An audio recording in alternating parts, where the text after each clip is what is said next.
ការធូរស្រាលកម្លាំងខ្លះព្រោះអីការមើលថែប្តីរាល់ថ្ងៃរាល់យប់បានដូចមុនទៀតទេគ្នាក៏នឿយហត់ដែរមួយយប់មិនសូវបានដេកពួនប្រហែលទេបងណាបានគិតមួយម៉ាក់ហើយឯងថានឹងរកអ្នកបំរើម្នាក់មកជួយមើលថែអង្វាន់ជំនួសបងពេល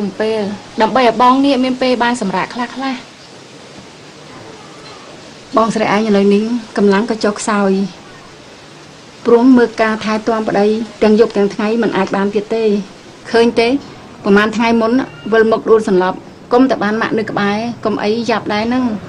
ត្រូវហើយថ្ងៃមុនណាបងដួលសន្លប់គុំតែបានម៉ាក់ឯងកុំអីមិនដឹងមិនម៉ែអញ្ចឹងហើយបានជាបងហៅពួកឯងគ្រប់គ្នាហ្នឹងមកប្រជុំដើម្បីប្រាប់ថាពួកឯងនេះអ្នកណាម្នាក់ក៏បានដែរមកជួយមើលថែបងថ្លៃឯងហើយបងគិតថ្លៃប្រាក់ខែនេះ